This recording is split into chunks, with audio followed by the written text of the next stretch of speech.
오늘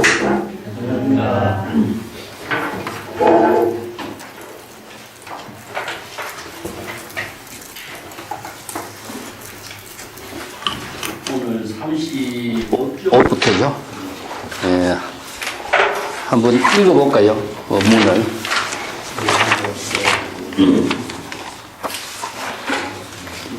37쪽까지 한번 읽어보겠습니다. 문수사리연 거사 동방도 36 항하사국 유세계 명수미상 피불호 수미등왕 금현재 피불심장 84,000유수 기사자자고 84,000유식 음식제 의시장자유마일 변신통력 격시 피불 변 32,000사자자 고강음정 내입 유마일십 제불보살 대제자 석범 사천왕 등 속소미견 기실광박 실계포용 32,000사자자 무소강해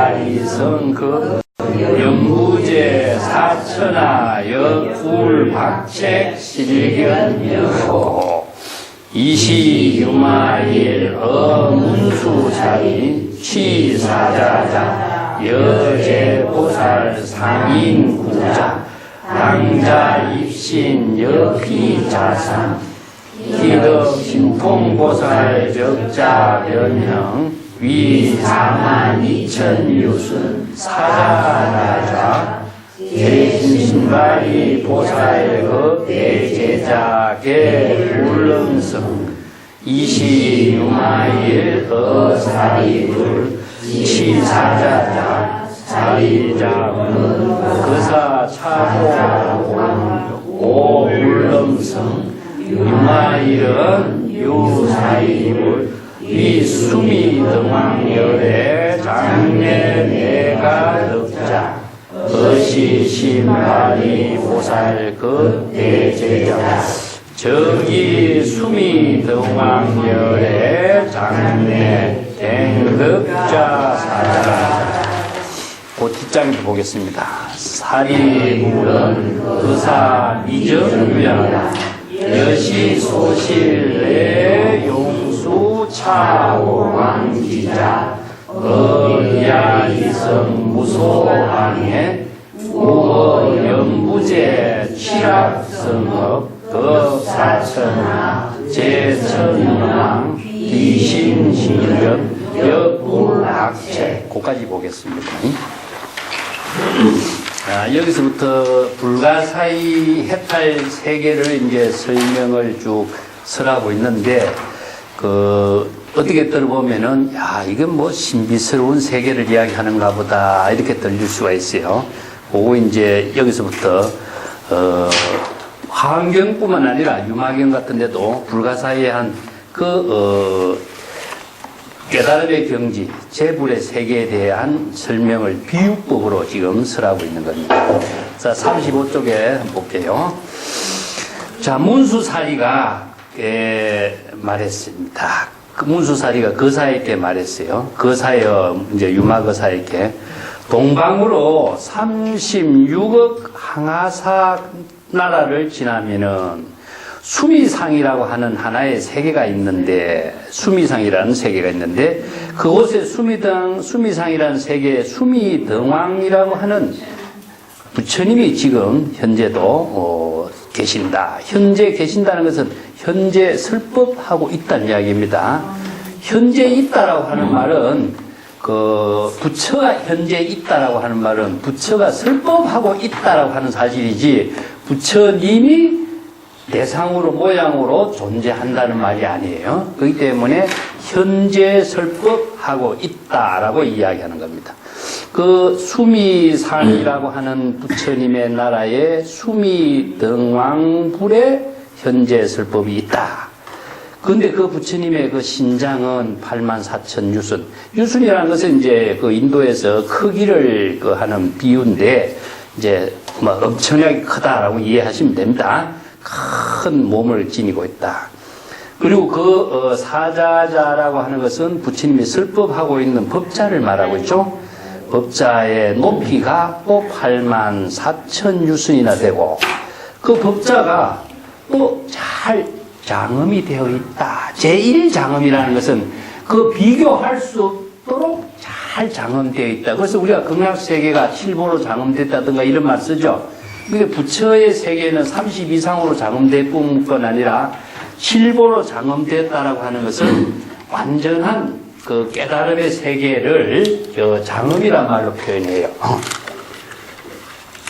그 장엄이라고 하는 말을 다른 말로 한다면은 아주 뭐 꽃으로 장엄됐다든가 향기로 장엄됐다든가 7보로 장엄됐다든가 하는 것은 깨달음의 세계가 자체가 아주 청정하고 미묘하고 맑고 깨끗한 세계를 장엄이라고 표현하는데, 부처의 장엄을 보통 30 이상 80종을 하고 하는 것이 모양으로 장엄된 것이 아니라 이것을 지혜로 장엄됐다 이렇게 합니다. 지혜로 장엄됐다. 그렇기 때문에 부처라고 하는 말을 내가 부처님이라고 이렇게 이해를 하면은 부처님이라고 하는 명상에 걸려버려요. 요거는 이제 이름이 걸리죠. 부처님이라고 하는 모양에 걸려버려요. 명상에 걸려요. 자, 그래서 깨달음의 세계는 무명무상 절지체라.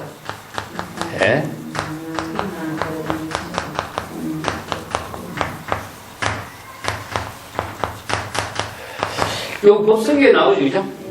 고정된 모양의 이름도 없고 고정된 모양의 형상도 없어야 되는데, 그래서 일체의 명상이 다 끊어진 경지가 고정된 이름과 모양이라는 것은 누구냐 하면은 우리가 자기 중심으로서 어떤 부처님의 이름, 어떤 부처님의 모양을 인식을 한다면은 내가 중생이 되어버려요. 이 때문에 부처의 세계는 대상이 없는데, 그러면 왜 부처의 이름이 이렇게 많이 등장하고 있고 서방에 아미타 부처님, 즉 아미타기에도 나오죠. 서방으로서 여기서부터 서방으로 10만억 국토를 지나고 나면은 하나의 그 세계가 있다. 그 세계가 서방의 극락정토인데, 그 서방 극락정토에는 누가 계시냐? 아미타 부처님이 계십니다. 똑같죠? 여기에서 수미상의 나라에 수미등왕의 부처가 있는 것이나 서방에 아미타 부처가 있는 것이나 똑같아요. 근데 이제 아미타경에도 무엇이냐면은 현재 설법이라는 말을 써요.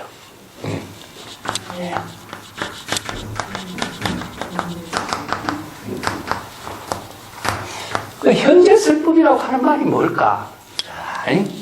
부처가 아미타불도 그렇고 수미등왕불도 마찬가지고 현재 설법하고 있다는 것은 지금 실행형의 상태입니다. ing 상태예요.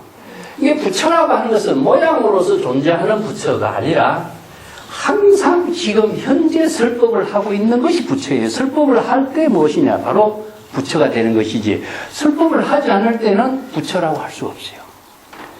그래서 설법을 한다라고 하는 것은 무엇이냐? 항상 지금 여기에 설법하고 있는데, 자, 다른 세계로서 본다면은 일체의 모든 제법이,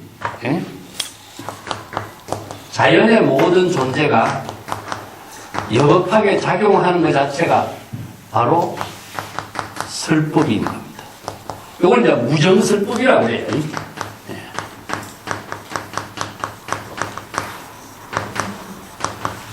모든 존재가 각기 생명활동하고 있는 것 자체가 현재에 설법하고 있는 것이에요. 물이 흘러가는 것도 설법이고, 산의 모양과 색깔이 계절마다 변화되고 있는 그 모습도 설법인 것이고, 모든 존재가 생명활동하는 것 자체가 바로 설법 아닌 것이 없어요.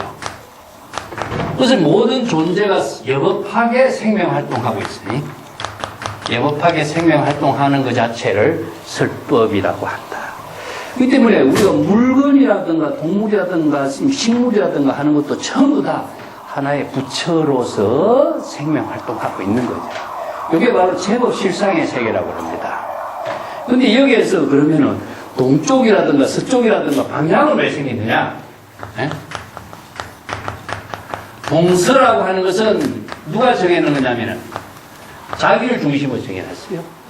원래 동서라고 하는 것도 없어. 아까 이름도 없고 모양도 없는 거와 마찬가지로 원래 동쪽이다 서쪽이다라고 하는 것도 없어요.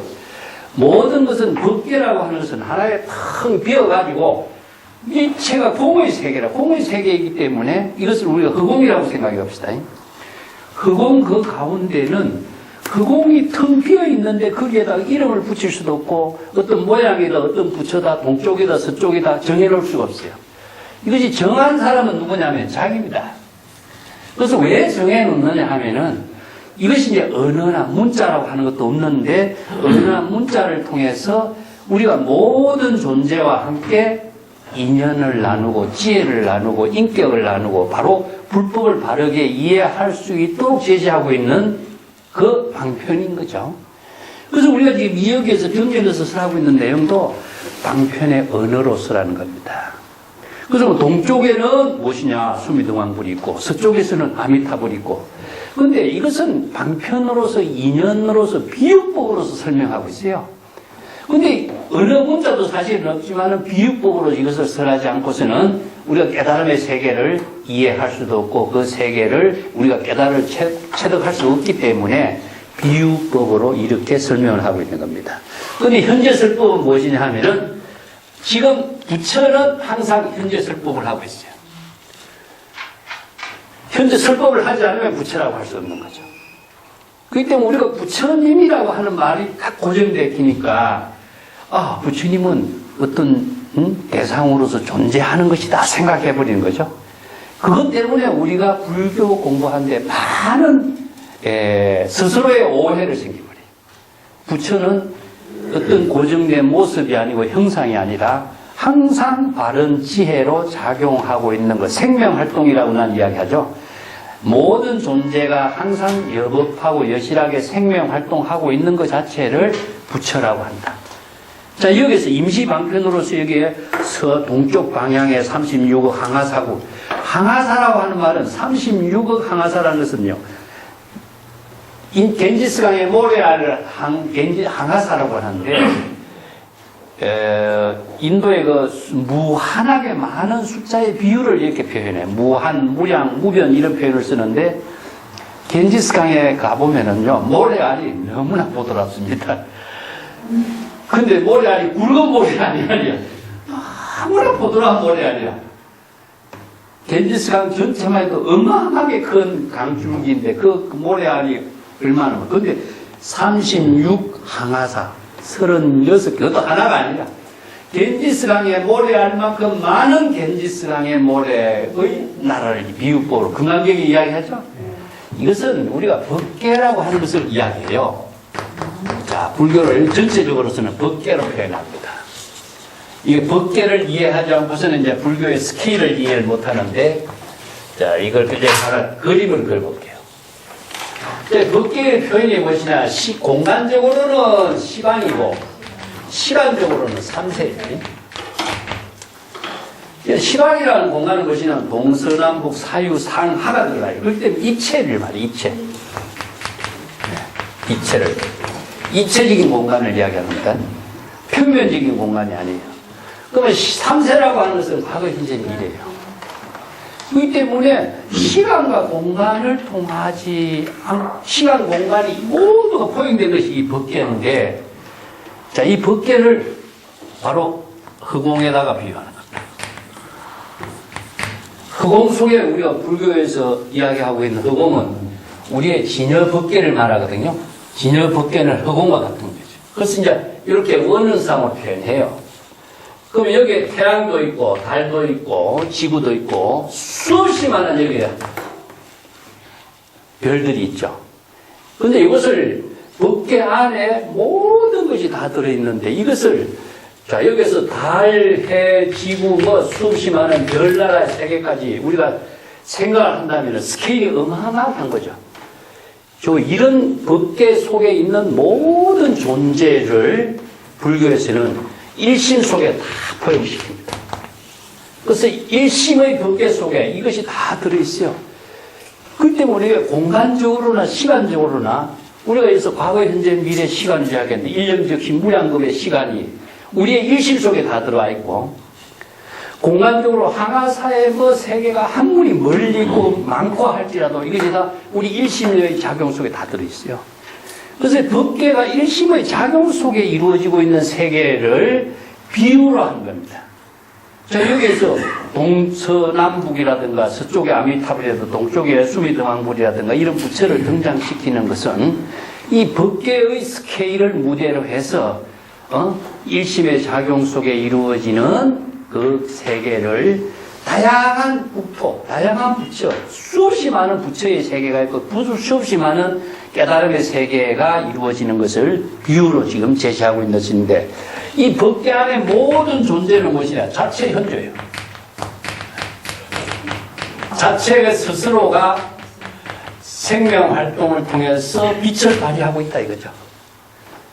그래서 자체의 모든 것이 외부의 힘에 의존하지 않고 자체가 모든 생명활동을 하고 있는 것을 바로 자연법이라고 합니다. 그래서 이게 법계 안의 숫자가 무한이고 무변이고 끝이 없는 거죠. 예. 또 숫자적으로도 무량이고 또 무수고 무진이고 이런 표현을 그래서 쓰는 겁니다.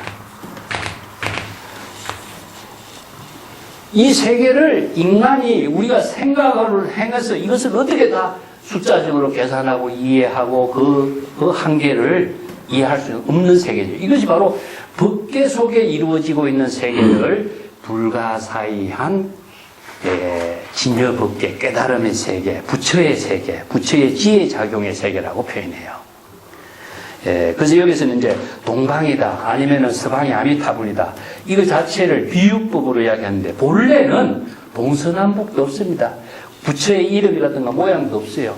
그래서 유명한 부처의 현재설법을 여기서는 거차불이를 여기에서 멀지 않다, 이런 말. 점토를 표현하고 있는데, 점토가 여기에서 멀지 않다. 여기에서 멀지 않다는 것은, 여기라는 것은 무엇이냐 하면, 지금 여기입니다. 지금 여기가 자기의 지혜로운 생명활동하는 것 자체가 바로 현재설법이라는 것이 되죠.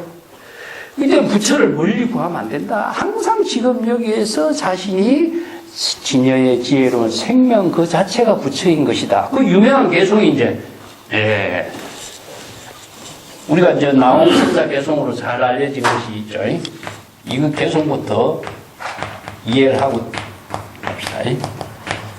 아미타불 제아방이란 말이 있죠, 그죠? 이 개송 안 들어보셨어요? 네?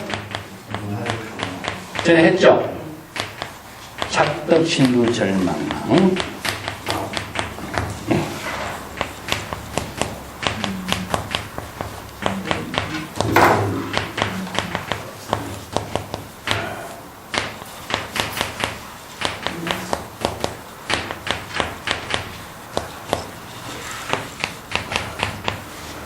육문상방 작은 강의다.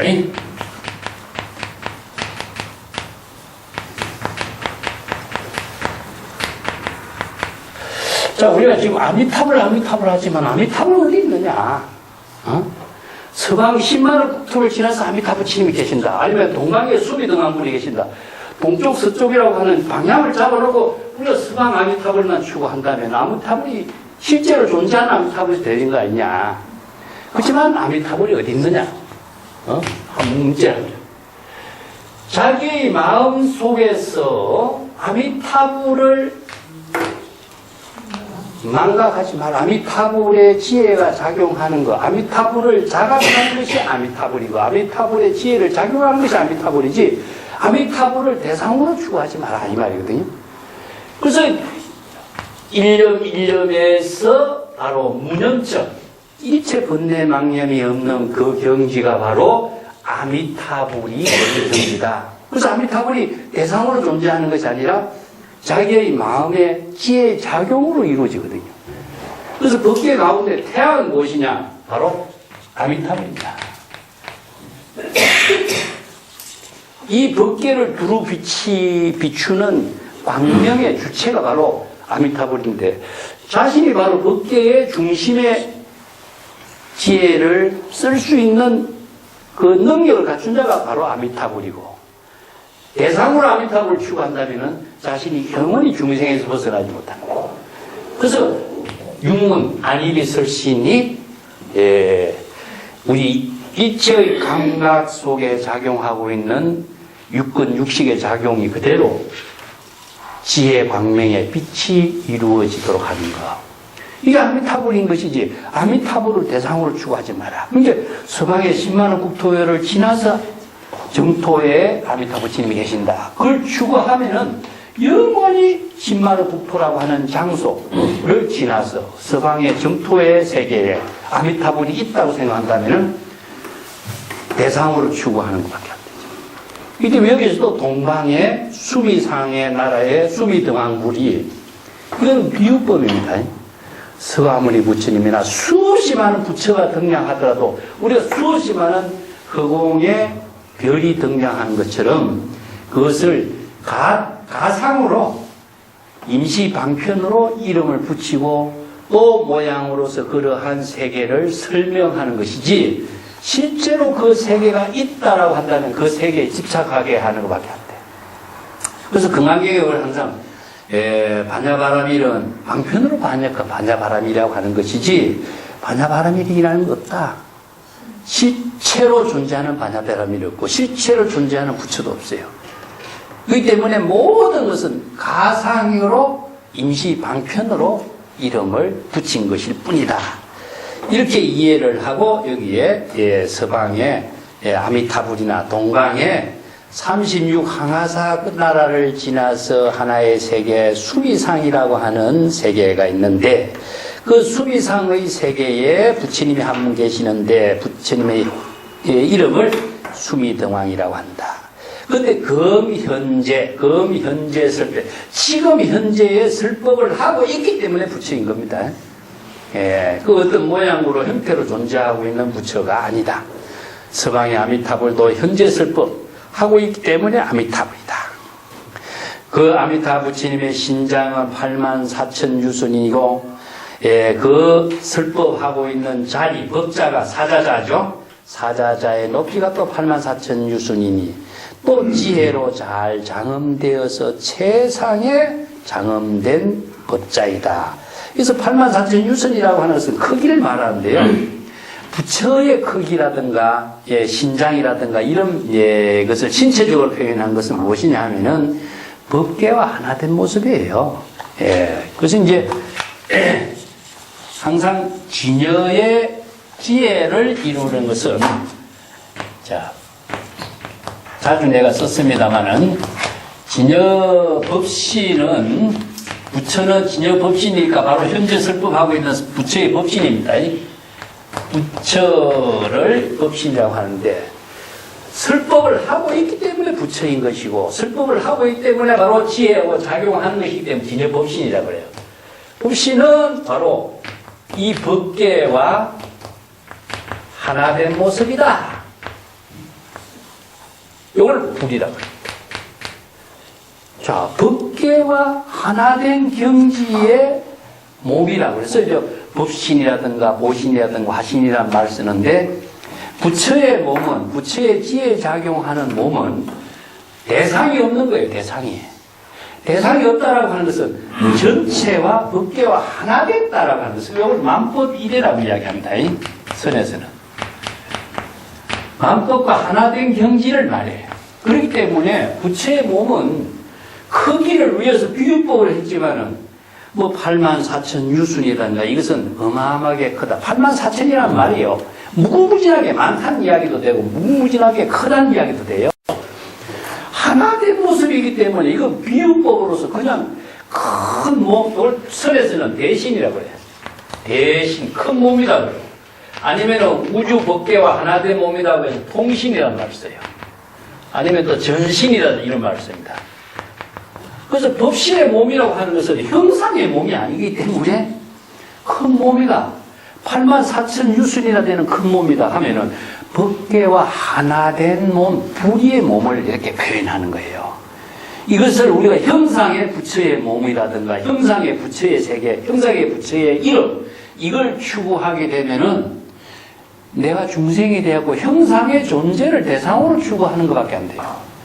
이 때문에 부처는 현재 설법하고 있는 지혜의 작용이 부처이기 때문에 그 지혜가 작용하고 있는 부처는 진여법신이요. 진여법신은 만법과 법계와 하나된 경지이기 때문에 대상으로서 모양으로 형상으로서 볼 수가 없어요.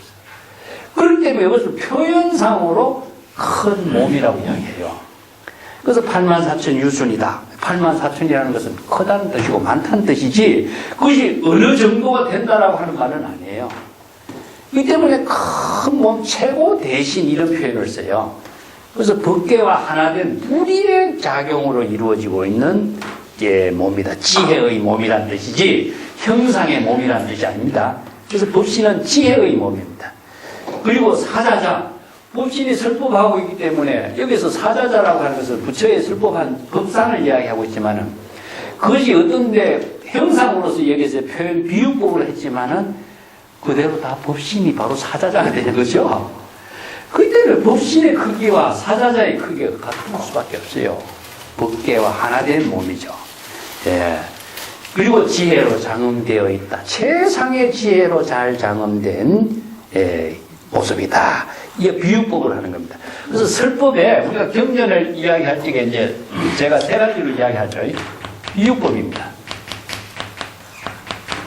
인연법, 인연법문, 그 다음에 방편법문.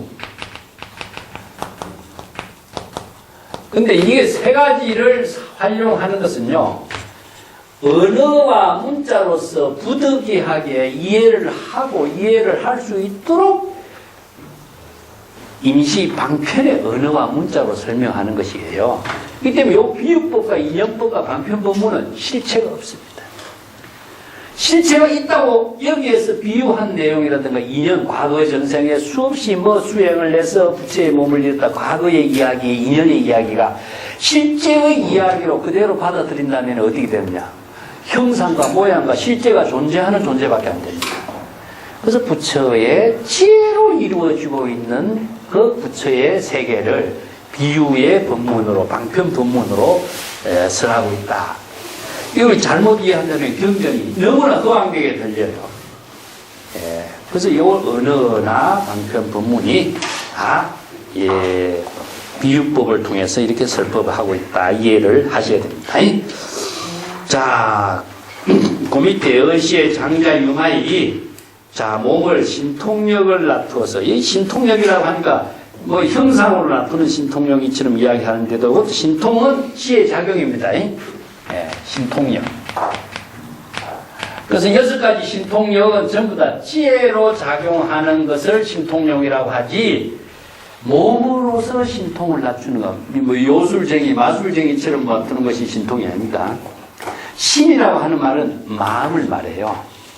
여기 신이라고 하는 말, 보통.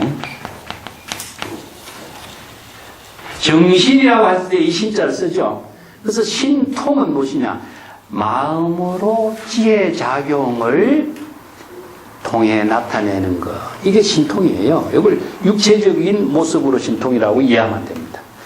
유마일이 지혜로 작용하는 신통력을 나투니까 그때 적시에 그 숨이 덤한 부처님이 32,000 사자자를 보내왔어. 32,000 사자자라는 것도 하나의 비유적인 표현이죠. 그래서 수없이 많은 사자자, 법자를 보내왔는데 그 사자자의 법자가 높고 넓고 아주 멋있게 잘 장엄돼서 청결, 아주 맑고 깨끗하게. 음정이라는 것은 지혜로 작용하는 장엄이기 때문에 이것은 잘 장엄되었지만은 맑고 깨끗하고 청결하다. 그래서 유마일의 방으로 보내왔다. 이 유마일 방이라고 하는 말도 하나의 공간적인 표현이지만은 그 어마어마한 그 법자가 좁은 유마일의 방에 어떻게 들었느냐. 이게 뭐냐면은, 자, 우리의 마음 속에서 작용하고 있는 겁니다. 여기 이제 불교에서 모든 것은 유심의 철학입니다. 유심이란 말을 잘 이해를 하지 못하면 대승불교를 이해하기가 어렵습니다. 모든 것이 우리가 모든 사물을 인식하는 것도 유심이고 마음속으로 모든 그 세계를 이미지로 그리는 것도 다 유심인 것이고 그것을 의식하는 것도 다 유심이에요. 그것이 인식되거나 의식하거나 그 세계를 우리가 바르게 볼 수 있는 것도 다 마음 작용을 통해서 이루어지고 있는 것이지 마음 작용이 이루어지지 않으면 볼 수도 없고 들리지도 않고 인식할 수가 없어요. 이 때문에 이런 언어를 이해하는 것도 다 우리가 유심의 철학 속을 통해서 이루어지고 있어요. 자, 그때 모든 제보살과 제자들이 비유로 지금 설명하고죠. 그래서 제보살과 대제자는 여기서 이제 32명의 보살뿐만 아니라 같이 동참한 수없이 많은 보살들이 대제자는 부처님의 10대 제자를 이야기합니다. 그뿐만 아니라 석은 이제 제석이죠. 범천, 사천왕, 이게 이제 천상에 있는 여러 제천의 신들, 사천왕은 옹호신, 모든 천상과 또 지상에서 보살 수행자와 제자들이 모두 동참했는데 이러한 모습을 처음 보게 됐다. 그 융화일의 방에는 광박 실계포용 32,000 사자자가 무수방해 그렇게 크고 아름답게 잘 장엄된 사자자가 32,000 사자자가 다 들어왔는데도 그 융화일의 좁은 방에 이것이 다 들어오는데 조금도 방해가 되고 장애가 되는 바가 없이 다 들어왔다. 이게 뭐냐? 상적 상입의 세계입니다. 그냥 공간적인 세계가 아니라 우리의 마음 속에서 일체 만물을 그대로 수용하는 거예요. 그래서 우리의 마음을 하나의 어떤 생각을 갖고 있으면요, 그 생각에 집착되면은 다른 것을 수용을 못하게 돼 있어요. 근데 하나의 마음을 텅 비우면은 우리의 마음은 무엇이냐? 이 우주의 모든 것을 수용할 수가 있는 걸 말해요. 그래서 융화의 방이라고 하는 것은 사실상 공간의 방이 아니라 우리가 보는 인식의 방이죠. 인식의 방이라고 하는 것도 융화의 방장이라는 조그마한 공간이라는 의미인데 조그마한 공간을 우리가 인식할 때 조그마한 공간으로 인식되는 것이지 그것이 대상으로서 융화의 방이라고 하는 세계를 이야기하잖아요. 이 때문에 궁극적으로 융화의 방을 인식하는 것이나 이렇게 32,000의 사자자를 우리가 인식하는 것이나 우리가 인식하는 것 자체는 마음 작용에 있는 겁니다. 그렇기 때문에 융화의 방에 32,000 사자자가 들어왔다. 그것이 물질과에 들어오는 세계가 아니라 인식의 세계 속에서 그렇게 이루어진 세계를 지금 이야기하고 있는 거예요. 그때 비아리성뿐만 아니라 연부제 사천하가 그 융화방에 다 들어왔지만은 조금도 비좁거나든가 좁다든가 하는 것을 조금도 느낄 수가 없고 모두 그대로의 모습으로 그대로 다 들어오게 된다. 여기에서 비아리성이 뭡니까? 융화거사 살고 있는 성이죠. 어마어마한 그 융화거사의 그 세계, 연부제 수미산을 중심으로 해서 중생이 살고 있는 세계가 연부제입니다. 이 수미산을 중심으로 해서 수미산의 세계도 실제로 존재하는 세계는 아니죠. 불교의 세계관으로 제시하고 있는 수미산의 세계입니다. 수미산뿐만 아니라 동서남북 사천하의 모든 세계가 자, 모든 우주 법계가 융화방에 다 들어온 거예요. 한마디로 말해서 그 융화의 좁은 방에 어떻게 이 수없이 많은 우주 법계의 세계에 모든 공간이 다 들어올 수 있겠는가. 들어왔는데도 조금 더 좁은 것이 비좁다는 생각이 전혀 들지 않고 서로서로가 방해를 받지 않고 있는 그대로의 모습이 다 들어왔다. 자, 이것을 우리가 생각해 볼 적에 우리가 지금 여기에서 가만히 앉아서 지금 미국 여행을 다니는 사람 미국 여행 활동을 한번 생각해 보세요. 네? 서울 다니는 사람은 서울의 거리를 한번 생각해 보세요. 지금 우리의 이미지 속에 인식의 속에서 다 보고 듣고 느끼고 하지만 조금 더 장애될 것이 하나도 없죠. 그 유심의 세계라든가 의식의 세계는 아무리 많은 세계가 공간이 왔다 갔다 할지라도 전혀 걸림이 없는 거예요. 이 세계가 바로 불가사의한 세계를 이야기해요.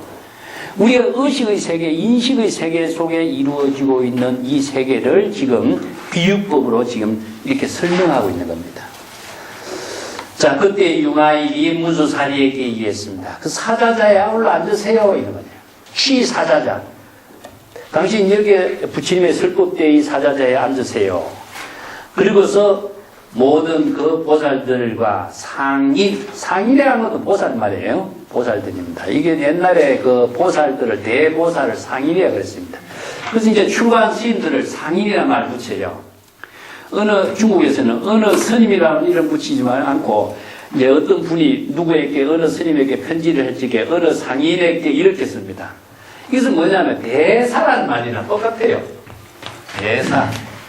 대사나 상인이란 말은 무엇이냐면은 보살이란 뜻입니다. 이게 훌륭한 덕을 갖춘 수행자, 그런 의미죠.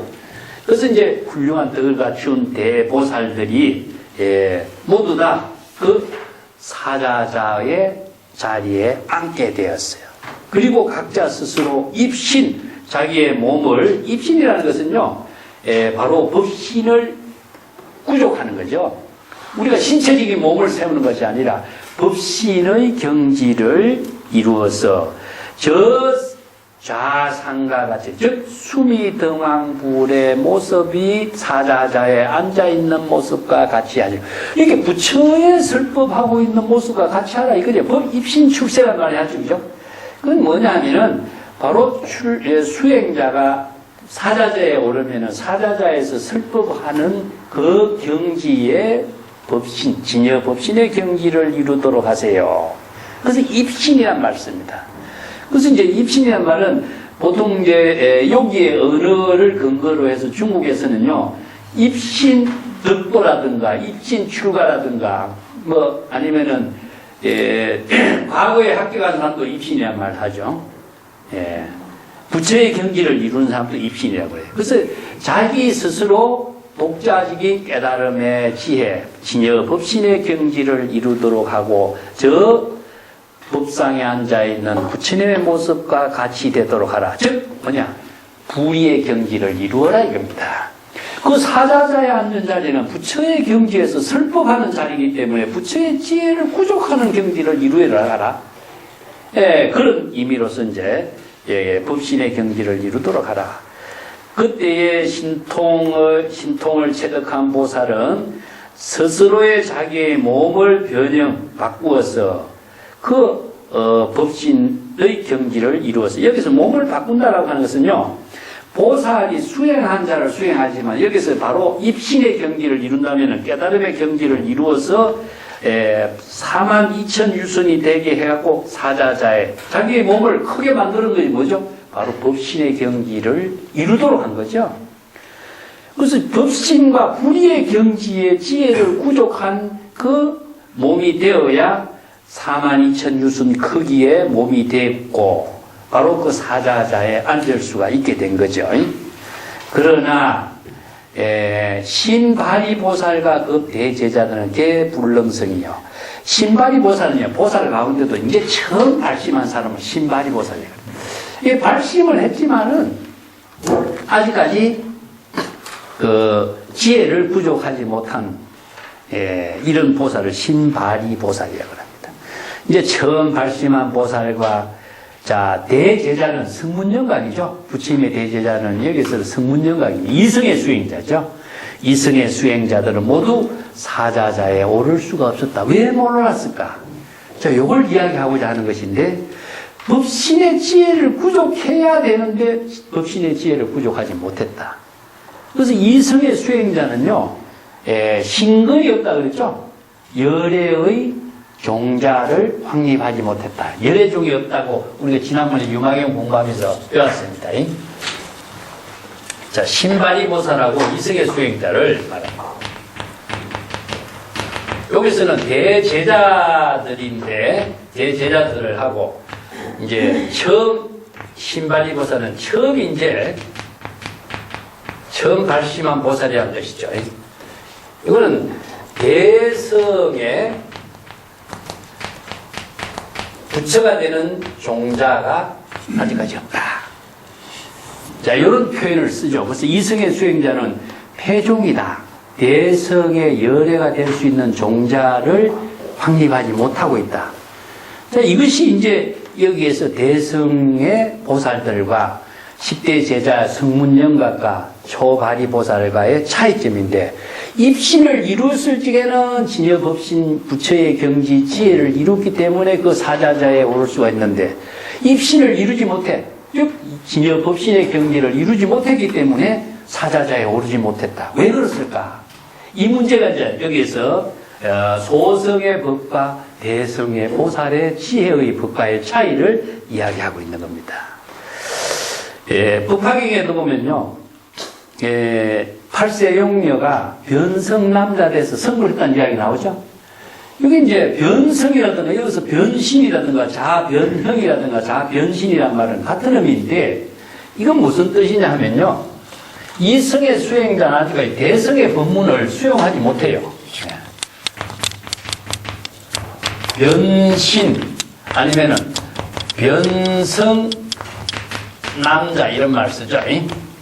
그리고 변성남자의 이야기, 8세 용녀의 이야기는, 나중에 뒤에 보면은, 우리가 유마경 공부하는데 또, 이 문제가 나와요.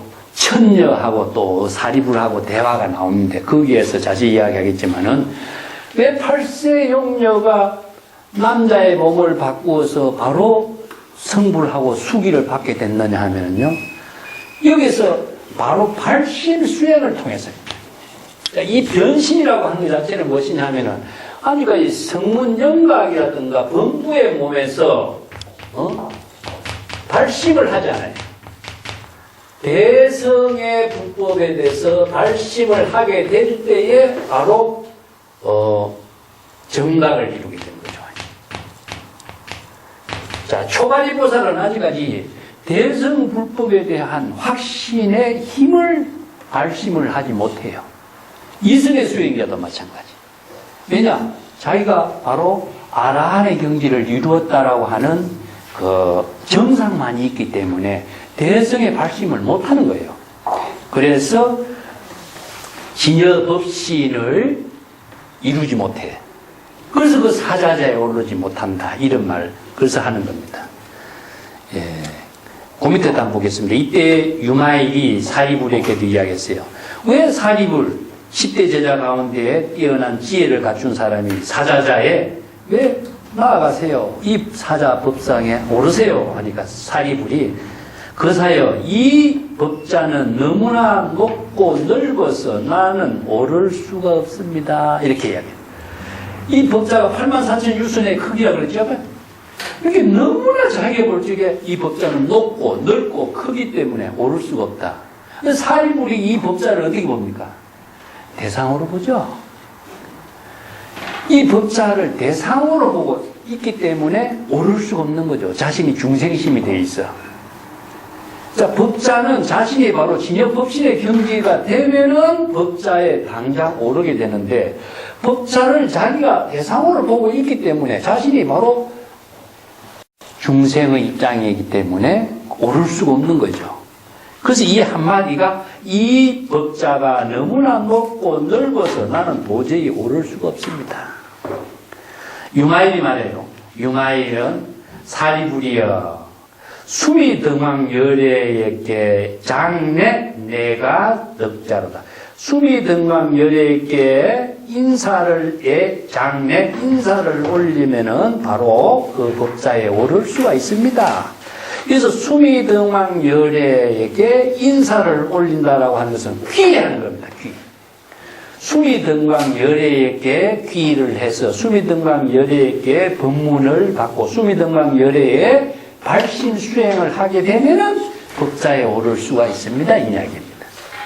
자, 여기서 수미등왕열애에게 기하는 것은 대선 불법의 원력과 발심과 신심을 갖게 됨으로써, 부족을 하게 됨으로써 그들은 바로 그 법자에 오르고 입신, 진여법신의 경지를 이루게 됩니다. 이런 이야기가 똑같아요. 아까 법화기에서 8세 용녀가 부처님의 법문을 듣고 발심을 해서 수기를 받게 된 것이나, 여기에서 수미등광 열애에게 N을 올리면은 그대가 법자에 오를 수가 있게 되는 것이나 똑같습니다. 자, 이게 어디다 어디냐? 변신과 변성이라는 것은 발심에 있습니다. 발심. 대성 불법의 발심을 할 때 이루어집니다. 어시의 신바위보살과 덕 대제자가 저기 수미등광 열애의 장래 갱 덕자 사자다. 그때 처음 발심한 보살과 이승의 수행자인 10대 제자들이 모두 수미등광 열애에게 인사, 애를 올리고 그 법자에 오를 수가 있게 되었다. 이런 이야기. 자, 이 한 구절이 굉장히 지금 간단한 이야기로, 스토리로 나오지만은요. 자, 이 대성의 불법의 발심을 함으로 해서 진여법신의 입신을 이룹니다. 입신. 진여법신을 됐은 것을 입신이라고 합니다. 그 입신이라든가 하는 말은 바로 자신이 독자적인 대상 경계를 초월해서 진여법신의 경지를 체득하는 것은 바로 발심 수행에 있는 것이고 대성 불법에 대한 신심과 발심을 통해서 이루어지고 있는 것을 여기서 이렇게 간단하게 이야기해요. 장례라고 하는 말은 인사를 올린다는 것은 귀의한다는 뜻입니다. 근데 여기에서 대상에 귀의하는 것이겠어요? 바로 자기 자신이 바로 수미등왕 열애의 경지를 이루게 하는 귀인 겁니다. 이 때문에 이걸 잘못 이해한다면은, 부처님께 인사만 올리면 뭐가 되는 것이 아닌가. 이제 이 경전을 공부하면서 하는 문제가 바로, 전체적인 스케일에서 안 보고 부분적인 언어에서만 접근을 하면은 이런 하는 오해가 생겼어요. 우리가 처음 공부할 때도 이런 문제가 항상 우리의 내리 속에서, 항상 과제로 남아있었던 거죠. 그래서 태양의 법신의 지혜를 이루게 하는 경지를 바로 입신이 된다. 이렇게 이야기합니다. 자, 37쪽에 넘어가 보겠습니다. 사리불은 거사여 미정유해라. 자, 사리불이 이제 그 유마거사에게 말했습니다. 미정유해다. 미정유해라는 것은 지금까지 이러한 일은 처음 보는 일이다. 일찍이 이런 일은 없었다. 자신의 입장에서 자신의 인식하고 자신이 보고 듣고 깨달음의 경지는 지금까지 이런 일은 없었다. 왜냐? 이성의 수행자로서 소성법에 의거한 자신의 안목만 갖추었지 대성법의 안목을 지금 자신이 처음 경험하게 됐거든요. 이것을 지금 이제 대성경전에서 이성의 수행자들이 이렇게 미정유해라 이렇게 일찍이 경험하지 못한 일을 지금 경험하게 되었습니다. 여시 소실 유마거사에 이렇게 적은 방에 수용 용수나 수용 같습니다. 이렇게 높고 넓은 이 32,000에 되는 법자가 다 수용될 수 있는 것뿐만 아니라 비하리 성도 이 좁은 방에 들어오는데 조금도 방해가 되지 않고 그뿐만이 아니라 수미산을 중심으로 해서 인간이 살고 있는 이 사바세계 연구제까지도 또 이 유마거사의 좁은 방에 들어오는 것이나 또 마을의 칠악 성읍이라는 것은 모든 세계의 도시를 말합니다.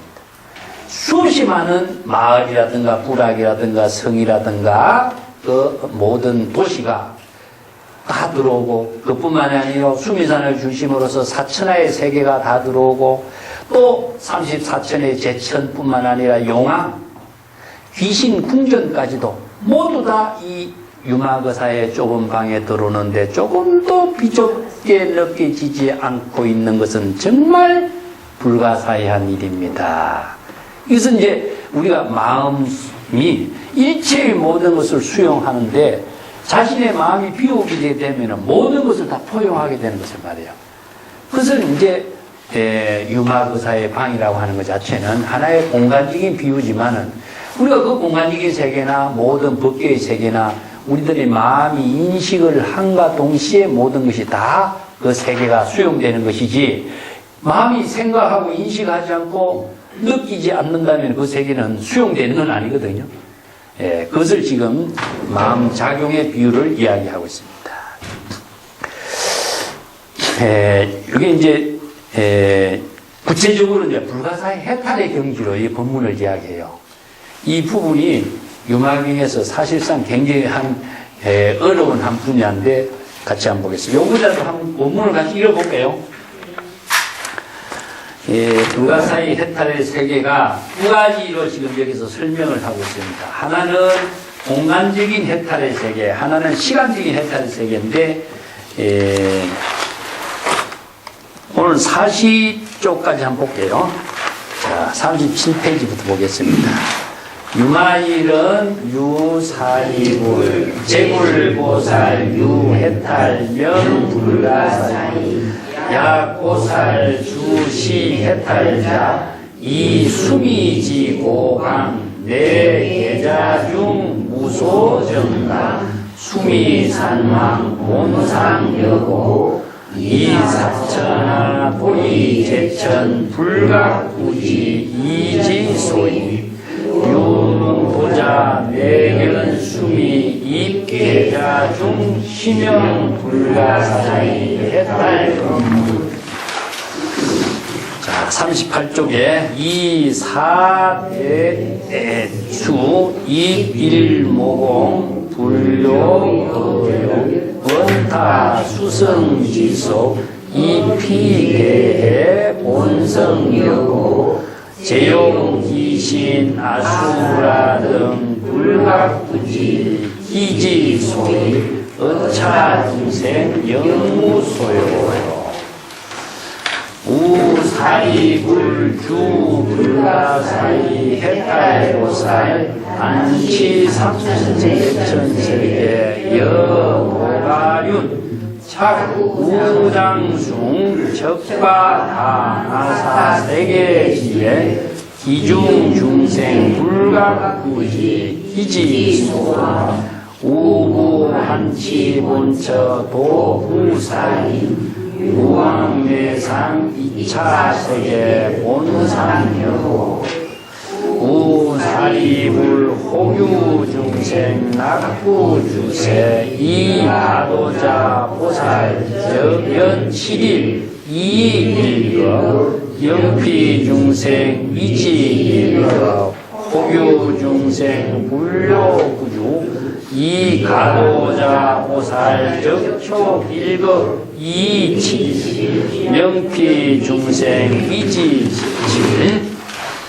우사이불주 불가사이 해탈보살 이일체불토 음식지사 집제일국 시어중생 우보살 이일체불토중생 치지우장 기도시방 변시일체 이부동본처 우사이불 시방중생 공양제불지우 보살의 일모공중예령 우시방국토 소유 일월성수의 일모공 보살현지 우사이불 시방세계 소유제품 보살 신릉hợp착중 이신불성 외제수목 역불제적 그까지 우선 보겠습니다.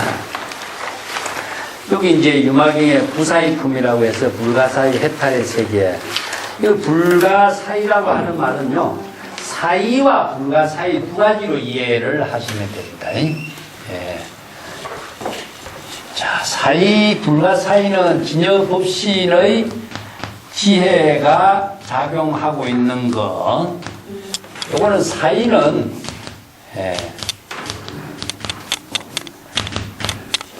요거는 부처의 세계를 불가사이라고 그러고 중생의 세계를 사이라고 합니다.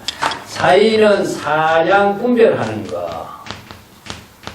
자기 마음대로 자기 생각대로 사이하는 것이고 불가사이는 사이가 없는 것이니까 사이할 수 없는 세계니까 부처의 지혜로 이루어지는 세계를 불가사이. 여기서 불가사이 해탈, 불가사이 열반 이런 표현을 쓰죠. 그래서 해탈이라고 하는 것은 무엇이냐면은 사이하는 중생의 모든 심의식의 작용이 다 초월된 것을 해탈이라고 그러죠. 그래서 고에서 해탈했다 이런 말도 하는데 불가사이라고 하는 것은 신비한 것이 아니라 우리가 진여법신의 지혜로 이루어진 세계는 중생심이 사랑 분별할 수 없는 세계를 이렇게 말합니다. 유마일은 유사리불, 제불보살, 유해탈, 명불가사의. 유마일이 이제 사리불에게 말했습니다. 제불보살의 깨달음의 경지, 생사윤회의 해탈의 경지, 중생심으로 사량 분별하는 모든 경지를 초월한 해탈의 세계를 이름하여 불가사의라고 한다. 그래서 불가사의 해탈이에요. 그죠? 그래서 해탈이라고 하는 말은 크게는 우리가 이제 생사윤회를 해탈했다 이런 말 들었죠? 네? 해탈은 중생심으로서 사량 분별하는 데 해탈하는 것인데 여기 사량 분별을 우리가 생사심이라고 그럽니다. 생사심, 이것을 생사윤회하는 것을 생사심이라고 하니까 요걸 이제 생사심을 줄여가지고 생사라는 말을 써요. 생사. 그것을 생사윤회라고 쓰고 아니면 생멸심이라고도 씁니다. 그래서 경전에서 이제 생사란 말을 많이 쓰니까 이걸 중생의 마음 속에서 이루어지고 있는 번뇌, 망념, 생각, 사량 분별이 일어나는 것이 생이고 사량 분별의 모든 번뇌, 망념이 없어지는 것을 사라고 해요. 이걸 이제 생사란 말을 줄이니까 이것이 육체적으로 생사로 이해해서 이제 많은 오해가 생기죠. 그래서 이걸 다른 말 한다면 생사윤회란 말을 씁니다. 생사윤회를 줄여서 생사란 말을 쓰는데 생사윤회에서 해탈하는 것을 말해요. 생사윤회는 무엇이냐면은 바로 고의 세계죠. 이 고는 무엇이냐 하면은 불안, 근심, 걱정, 초조, 두려움, 공포 여러 가지 전부 다 이걸 다른 말 한다면은 마음의 병으로 받는 고라 그래서 신병의 고라 그럽니다. 그래서 육체적인 병 고통의 병이 아닙니다. 불교에서는 전부 다 생사윤회의 고통은 신병입니다. 마음 속에 이루어지고 있는 병을 말해요. 그래서 마음의 병을 치료하는 것이 뭐냐면은 진여법신의 지혜이고 부처의 설법이죠. 그래서 육체의 병을 고치는 것이 아니라 마음의 병을 고치는 지혜를 쓰라는 법문이 불법의 가르침이지. 그래서 육체의 병을 고친다 한다면 이것은 불법의 가르침이 아니라 이건 외도법이 돼요. 불교에서는 외도법이 됩니다. 근데 보통 사람들이 조금 돌을 닦아서 수행을 잘해서 병도 고치고 하는데 이것은 불교의 바람직한 일이 아니에요. 전부 신병을 치료하는 겁니다. 그래서 붓다가 나는 이 중생의 마음의 병을 치료하는 의사예요. 그 지박하라고 하는 의사 보고 당신은 중생의 육체의 병을 고치는 명이 아니냐 이렇게 그걸 표현해요. 그래서 여기에서 마음의 병의 고통을 벗어나는 해탈은 어디로 이루어지냐? 진여의 지혜를 속에. 그래서 이제 중생의 생사 망념에서 진여 법신의 경지를 이루는 것을 아까 말씀드린 입신이라고 했죠? 입신이라고. 스스로 진여 법신의 깨달음의 경지에 몸을 스스로 건립해라. 자각을 통해서 생사 망념을 자각하고 발심 수행을 해서 스스로 깨달음의 경지 진여 법신을 건립을 해서 이 법자에 앉으라고 나왔죠. 그래서 해탈의 경지를 이루는 것은 중생의 번뇌 망념이 초월된 것을 말해요. 그래서 불가사의 해탈의 경지는 제불보살이 해탈의 경지가 있으니 그것이 생사윤회를 해탈하는 제불보살의 깨달음의 세계를 불가사의라고 한다. 그래서 불가사의한 세계가 세 속의 신통이 아니라 마음 속의 진여법신의 지혜 작용을 말합니다. 만약에 보살이 이러한 해탈의 경지에 거주하고 해탈의 경지에서 깨달음의 지혜로운 삶을 실행하고자 한다면은 자, 여기 주라고 하는 말은 여시주 금강경에서 거주하다 지혜로운 삶을 보살도로 실행하다 이런 말입니다. 수미지 고강 내 겨자중 무소정감 수미산랑 곤상여가. 자, 여기서 수미산이라고 하는 것이 높고 넓고 큰데 그것이 겨자는 무엇입니까? 가장 작은 것이 겨자입니다. 겨자씨라고 하는 것이 이제 겨자라는 표현인데, 겨자급이라든가 급이라고 하는 비유법을 많이 쓰죠. 예, 그래서 수미산은 어마어마하게 우주적인 산이기 때문에 불교에서 이상적으로 제시된 우주적인 산입니다. 이것은 크기로 말한다면 이것은 비유할 수 없이 큰 것이고, 겨자라고 하는 것은 적기로 비유하는데 가장 적은 것이 겨자예요. 근데 이것은 하나는 크고 하나는 적은데, 적은 것이 큰 것이 적은데 들어가 버리는 거죠. 어찌게 수미산이 겨자씨 적은데 들어가느냐. 뒤에 이제 많은 말, 사해의 바닷물이, 사해의 바닷물이 비유가 나옵니다. 조그마한 하나의 틀 가운데, 틀구멍 가운데 들어간다. 틀처럼 가는 그 구멍 속에 사해의 바닷물이 어떻게 들어가겠느냐. 자, 이것을 대상의 물질로 이해한다면 내가 중생이 돼요. 아까 이야기한 것처럼. 공간에, 융합의사의 좁은 공간에 수십 많은 사가와 세계 영구제가 다 들어가는 것처럼 큰 수미산이 어떻게 겨자씨 안에 들어갔느냐. 그런데 겨자씨 안에 들어가도 조금 더 늘어나거나 줄어드는 것도 없다. 자, 반야신경에 있어서 제법, 공상, 불생, 불멸, 불구, 부정이란 말이 나오죠. 공의 세계가 뭡니까? 여기서. 응? 응? 자, 흑공입니다. 흑공. 자, 마음은 흑공과 같다. 그래서 이제 흑공 속에 태양과 달이나 온갖 만물이 천하에 수시 많은 것들이 다 들어와도 흑공이 비좁다든가 좁다든가 늘어났다든가 줄어들든가 말하지 않죠. 그와 마찬가지로 우리들 마음 속에는 일체의 만물이 다 들어와도 조금도 비좁다 좁다 하는 것이 없다. 그와 마찬가지로 수미산이 겨자씨에 들어가더라도 조금도 늘어나고 줄어드는 것이 없는 모습이 수미상왕이 본래 그대로의 모습과 같다. 예, 수미상왕 부처님이죠. 수미상왕의 부처의 지혜작용은 항상 본래 그대로 여여한 모습일 뿐이다.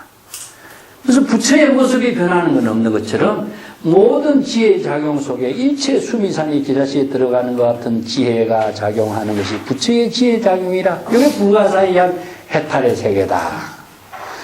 여기서 뿐만 아니라 사천왕이라든가 도리천왕이라든가 그 다 자기가 겨자씨에 들어가는지 불가부지 알지도 못하고 느끼지도 못한 사이에 그 수미산 속에 있는 모든 세계가 다 겨자씨 안에 다 들어가 버렸다. 자, 근데 응도자 내 견수미 이 계자 중, 그런데도 응도자는 능히 제도한 경지의 깨달음의 경지를 이룬 부처만이 수미가 겨자씨 속에 들어가는 사실을 여실하게 볼 수가 있는 것이다. 이것이 바로 불가사의 해탈법문이다. 이 말입니다. 참, 이게 재미난 표현이죠. 그죠? 나도 옛날에 유마경을 젊었을 때 이걸 보고 나서 도대체 이게 무슨 말인가. 공상과 같은 이야기만 들었어요. 그런데 내가 그 어록을 읽어볼 때 이런 구절이 나오더라고. 이만곤이라고 하는 사람이 등장해요. 중국에. 그래서 내가 어록을 읽고 이 경전을 다시 보게 되더라고요. 그래서 이제 경전을 보는 이제 안목이 조금 열리게 되는데, 이만곤이라고 하는 사람이 유명한 재상이 있습니다. 그래서 원래 이 사람의 이름은 이발이라고 하는 사람이에요. 근데 그 당대의 수재, 과거에 합격한 사람은 다 수재라고 합니다. 근데 이게 백락천이라고 하는 사람하고 두 사람이 이제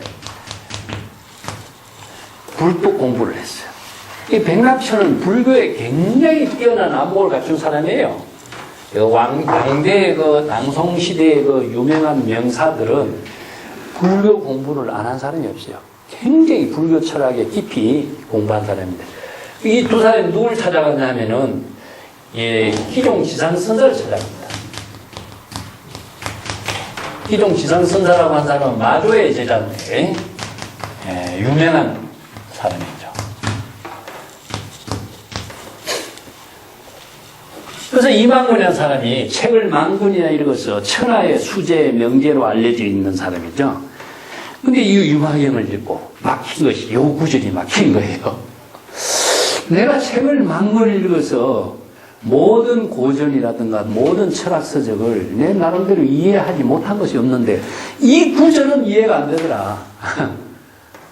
어떻게 수위산이 겨자씨에 들어가고 사해의 바닷물이 한 트럭 가운데 들어간다고 이야기할 수 있느냐. 도대체 이것은 무슨 의미로 이런 말을 하고 있는가.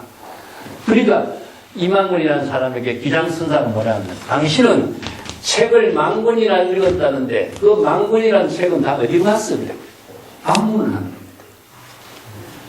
겁니다. 망군의 책이 다 어디로 갔죠? 눈에 들어갔습니까? 귀에 들어갔습니까? 우리들의 마음속에 다 들어간 거예요. 그래서 일심의 작용 속에 망군의 책뿐만 아니라 보고 듣고 느끼고 하는 모든 세계가 다 들어가는 거죠. 그래서 이 한마디를 듣고 이망근이가 깨달아요. 아, 일심의 작용이 바로 일체 만법을 수용하고 일심의 작용이 불가사의 해탈의 경지다.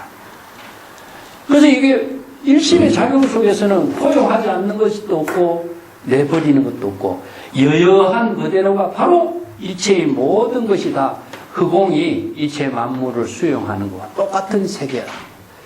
그래서 그 경지를 깨달아요. 그런데 이것이 바로 공간적인 세계라 말합니다. 공간적인 불가사의입니다. 두 번째 이제 시간적인 불가사의가 나오는 뒤에 나와요. 공간적인 불가사의는 뭐냐? 상적상입이라 화엄철학에서는 상적상입이라. 일적다 다적이란 말 있죠?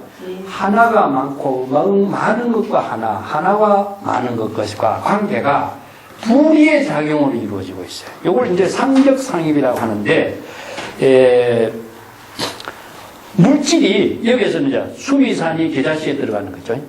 아마 융화거사 해방에 연부제까지도 다 들어오는 거죠. 사천하가 다 들어가는 것처럼 이것이 공간과 공간이 작용하면서도 조금도 서로 흩어지지 않고 장애받지 않고 그 상적 상입하고 있는 그 유심의 세계, 마음의 작용의 세계를 공간적인 세계로서 이야기하고 있어요. 이거 이제 상적 상입의 세계, 일심만법의 세계, 이것을 이제 그대로 불가사의한 해탈의 세계, 유심의 세계를 작용하고 있는 것을 표현해요. 그 밑에 37페이지에 나와요. 자, 사천왕과 도리체천과 이것이 모든 존재는 그렇게 자기가 공간적인 이동이 이루어진 것을 알지도 못하고 많은데 유응도자 내견 수미 이 계자 중. 자, 응도자는 바로 이 깨달음의 경지를 이룬 부처의 지혜를 이룬 자는 이런 뜻입니다. 이룬 자는 수미가 계자시에 들어간 사실을 여실하게 볼 수가 있다. 자, 이게 뭐냐 하면은 중생은 알 수 없어요. 이게 바로 유불능지라고 합니다. 오직 부처의 지혜로만이 알 수가 있다. 이걸 잘못 내가 여러 번 설명했어요. 부처님만이 알 수 있다 이렇게 번역하면 안 됩니다. 부처의 지혜만이 불가사의한 해탈이에요. 부처의 지혜가 지혜 작용이 바로 불가사의 해탈의 세계입니다. 불가사의 해탈의 지혜 작용으로서만이 여실하게 알 수가 있다. 뭘 알죠? 바로 자, 시간적인 공간적인 모든 작용, 유심으로 깨달아 체득한 세계를 다 아는 겁니다. 근데 중생은 모르게 됩니다. 이것은 무엇이냐 하면은 인지하고 자각하는 안목이 없으면 보이지 않고 들어도 들리지 않는 것이고 자각의 지혜가 있으면 모든 것이 다 그대로 보이는 그 부처의 지혜 작용을 이렇게 표현해요. 그 38페이지에 제가 조금 그 불가사의 해탈 본문에 대한 설명을 해놨는데 한번 보겠습니다. 자의식으로 중생심으로는 사량 분별을 할 수 없는 경지. 이게 사이고 또 불가사의는 사량 분별이 초월된 경지에서 이루어지는 깨달음의 세계를 불가사의라고 한다. 법성계에서 일미진중함시방 이란 말이 있어요. 하나의 작은 티끌 속에 시방 3세가 모두 포용되고 있다. 이걸 이제 일적다, 다적일, 상적, 상입의 세계라고 이야기합니다. 자, 이것이 바로 물질과의 세계가 이루어지는 것이 아니라 마음으로 유심의 세계로 이루어지는 세계예요. 내가 반야신경에서 공적시세, 색적시계, 공적시세 이야기했을 적에 그 물질이 바로 공이 되는 것은 아니라고 그랬죠? 물질을 보는 내 마음 작용이 바로 공이 되도록 하는 거예요.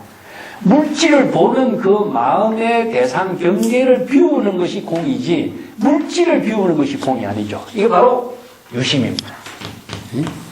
그래서 대승불교의 실천 철학이 유심의 사상을 모르면요 전부 다 물질로 접근을 해버려요.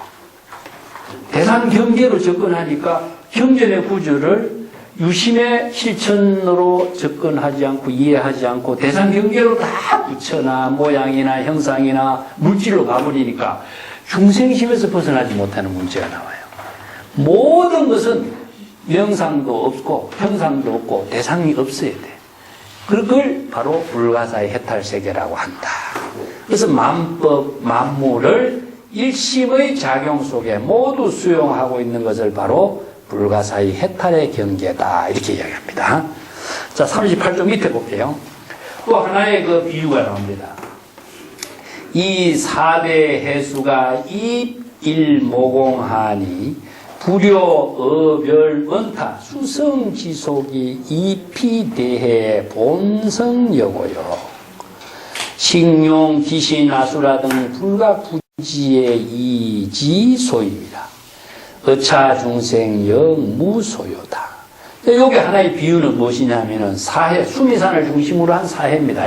우리가 서해, 동해, 남해, 북해 이것을 말하는 것이 아니고 수미산을 중심으로 해서 4개의 바다가 이루어져 있어요. 불교의 세계관에.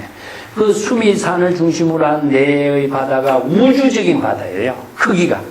그 바닷물이 아주 작은 한 틀럭 같은 구멍에 들어가지만은 그 별은 무엇이냐면은 뭐 물고기라든가 자라라든가 원타란 말도 원타도 원자가 자라 원자고 타는 무엇이냐 악어 타자예요. 그러니까 이제 물 속에 있는 뭐 여러 가지의 그 고기 종류들을 이렇게 비유법으로 쓴 거죠.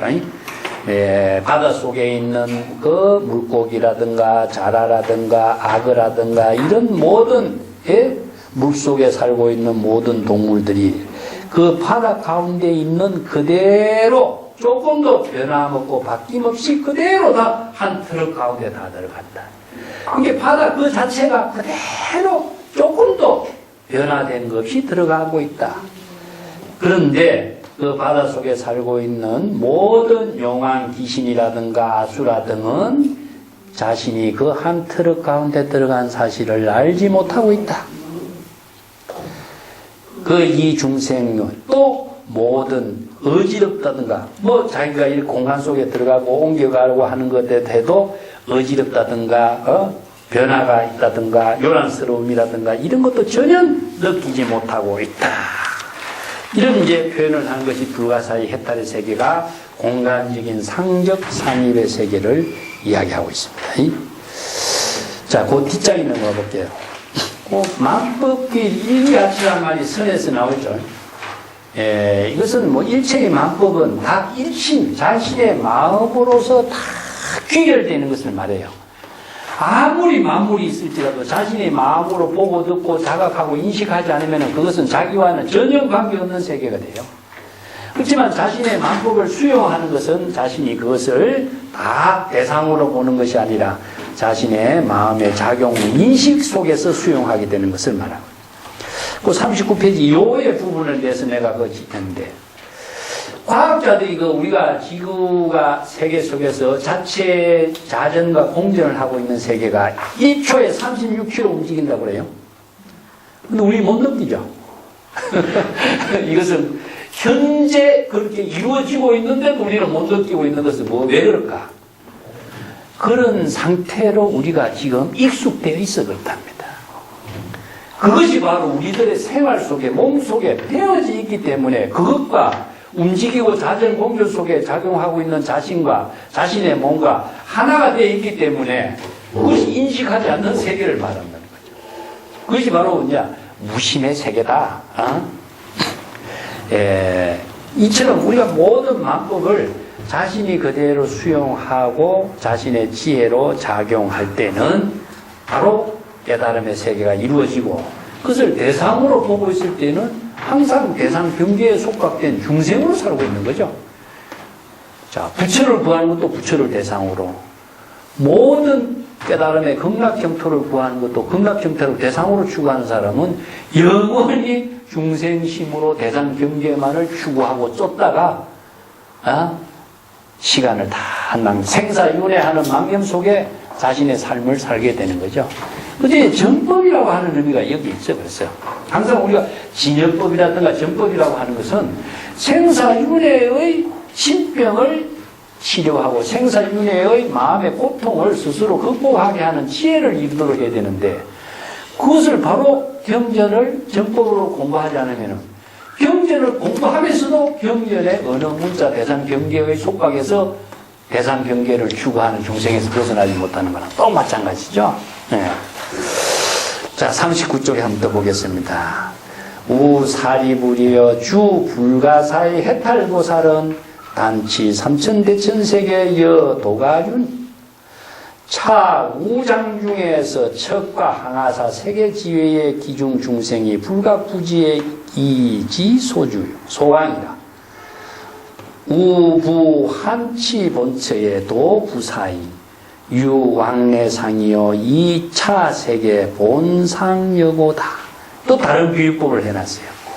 사리불이여 불가사의 해탈의 깨달음의 경지에 살고 거주하고 있는 보살은 해탈의 깨달음의 지혜로운 삶을 살고 있는 보살은 이 말이죠. 이 삼천대천 세계를 딱 잘라서 단치라고 하는 것은 삼천대천 세계를 잘라서 이런 말입니다. 근데 삼천대천 세계가 어디 있습니까? 한 부처가 출연해서 교화하는 세계를 불교에서는 삼천대천 세계라고 해요. 일분의 출세입니다. 일분의 한 부처가 교화하는 세계. 그런데 삼천대천 세계의 모든 중생을 한 부처가 출연해서 구제 교화를 한다. 이런 비유가 이제 부처의 한 교화 세계를 바로 삼천대천 세계라고 합니다. 그런데 어마어마하게 많은 삼천대천 세계를 딱 잘라가지고 뭐처럼 도예가가 진흙 덩어리를 딱 잘라갖고 진흙을 가지고 그릇을 만드는 것과 같은 비유법을 쓴 거죠. 이 어마어마하게 큰 삼천대천 세계를 도예가가 흙덩어리를 딱 잘라가지고 오른쪽 손바닥에 있는 흙덩어리를 저 항아사 세계 밖에 있는 곳으로 내던져버리는 것처럼 이게 어마어마한 삼천대천 세계를 잘라가지고 오른 손바닥에 들고 있다가 멀리 항아사 밖에 있는 세계로 던져버리는 것처럼 그런데 그 삼천대천 세계에 살고 있는 모든 중생은 그 자기가 어디로 갔는지 어디에 있는지 가고 있는지 오고 있는지도 전혀 인식을 하지 못하고 알지 못하는 그런 경지와 마찬가지다. 자, 이것은 비유법이죠. 그릇을 만드는 사람이 흙덩어리를 가지고 마음대로 던지는 것처럼 삼천대천 세계를 잘라고 던져버리는데 그 가운데 중생을 전혀 알지 못하고 인식하지 못하는 것과 마찬가지다.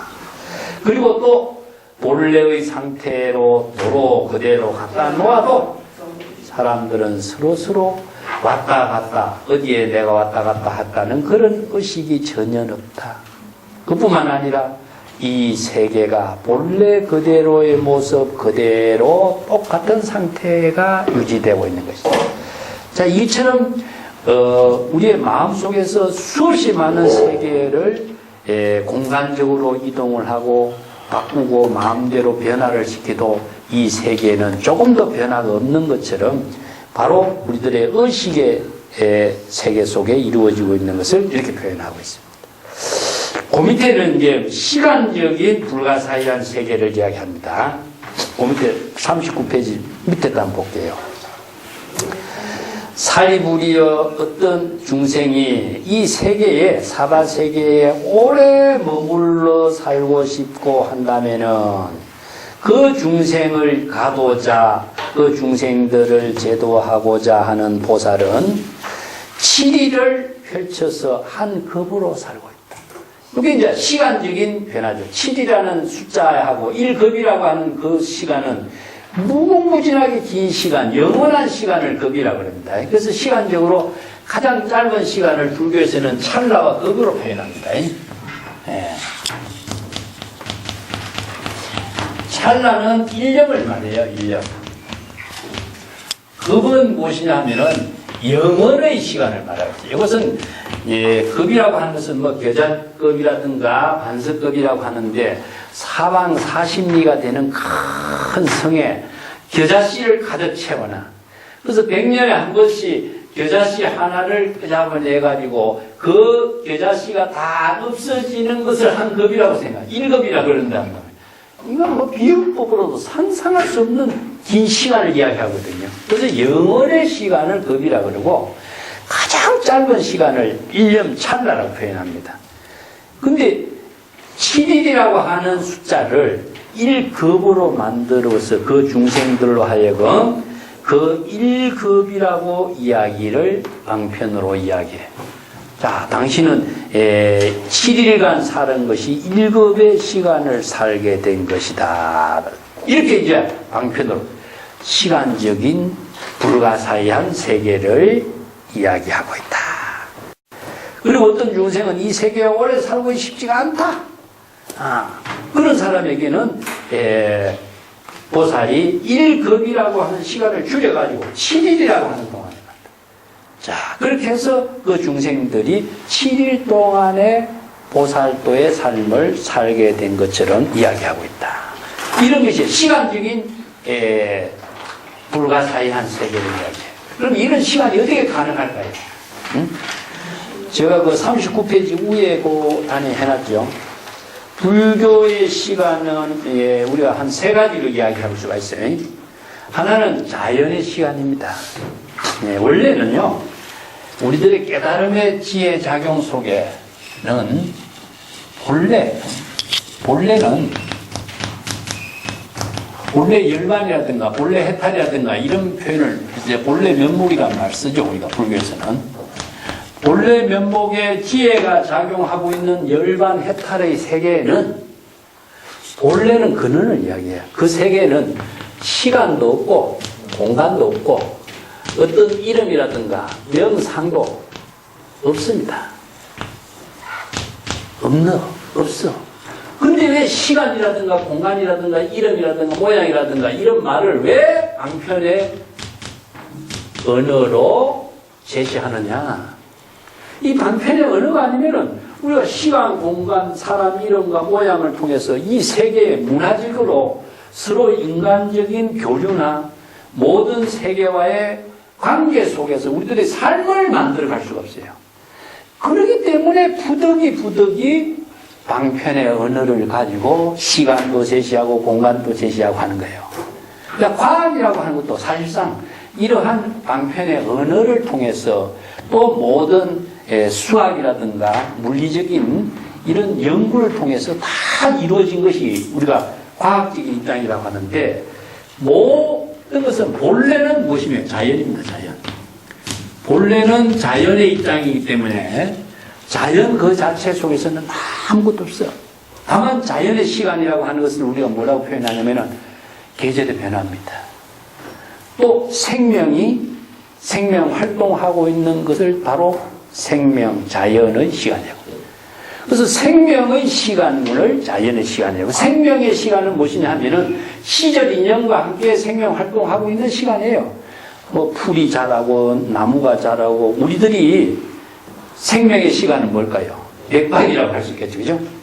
이 모든 것이 뭐 세포가 뭐 움직이는 거 아니면은 의식을 하는 거, 호흡을 나누는 거 모든 것이 다 시간적인 변화 속에서 이루어지고 있는 생명활동, 이걸 불교에서는 무상이라고 그러죠. 무상.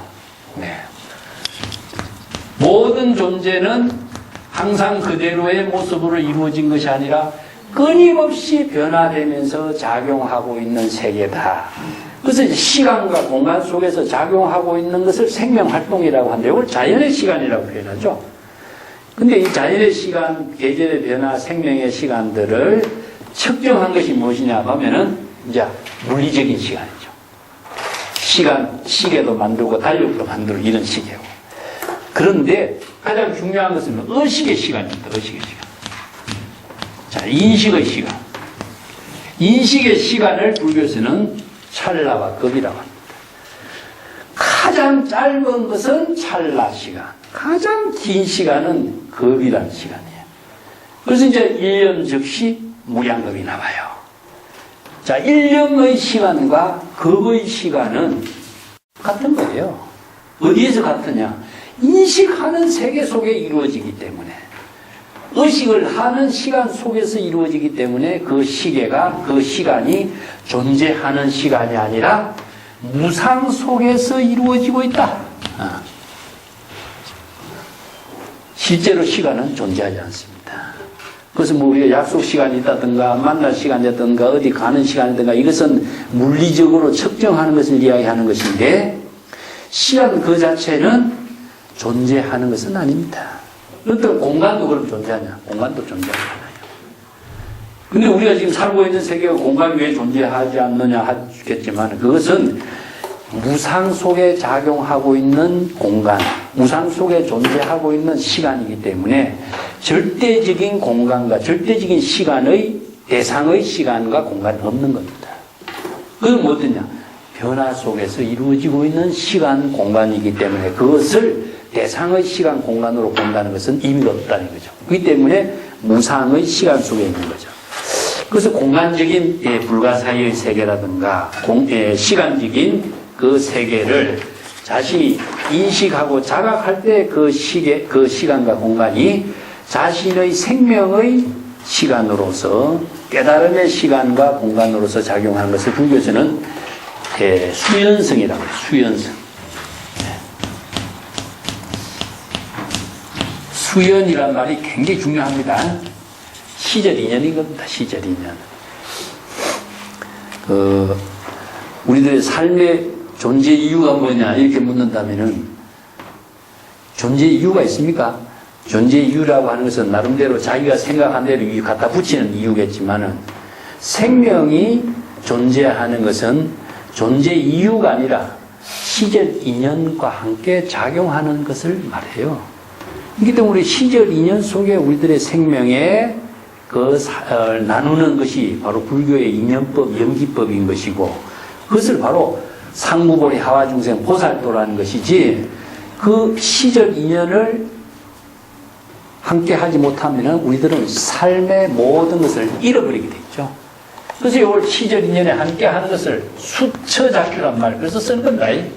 수처라고 하는 것은 시절 인연에 따른 겁니다. 이것은 무엇이냐면 장소와 시간이래. 시간과 장소를 처라고 합니다. 그래서 지금 이 시간, 지금 이 장소에서, 이게 수처예요. 시절 인연에 따르는 지금 이 시간, 이 장소에서 작주, 자신이 바로 자각의 주체가 될 때에 바로 자신의 지혜로운 생명이 깨달음으로 보살도로서 이루어질 수가 있는 것이지, 자신이 대상 경계에 떨어진다든가 망념에 빠져 있다든가 다른 존재를 의식하고 있다면 자신을 잃어버린 거죠. 주인을 잃어버린 겁니다. 그런데 주인이 된다라고 하는 것은 자신이 바로 깨달음을, 지혜를 작용하는 주체가 되는 것을 말하지, 그 자신을 잃어버리게 된다면 대상 경계에 속박된 중생으로 살고 있는 것이고 업을 짓는 중생으로 살고 있는 것이지, 지혜로운 삶을 보살도로 이루게 하는 능력을 상실하게 된다. 그래서 주라고 하는 말이 아까도 이야기했듯이 입신하는 겁니다. 입신. 진여 법신의 경지를 스스로 건립하는 것을 주라고 해요. 그래서 수처작주 입처계진, 입이라는 글자가 바로 입신해서 부처의 지혜를 이루도록 하는 그것이 바로 진실된 깨달음의 법신의 지혜로운 삶을 이루게 하는 힘이다. 그래서 이제 경전에는 수없이 많은 가르침이 있지만은 그 중국 선생들은 그런 한마디로서 압축해서 이야기해버려요.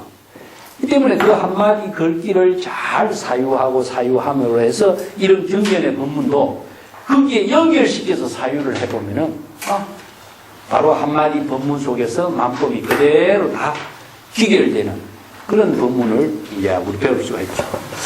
자, 오늘 여기까지 할까요?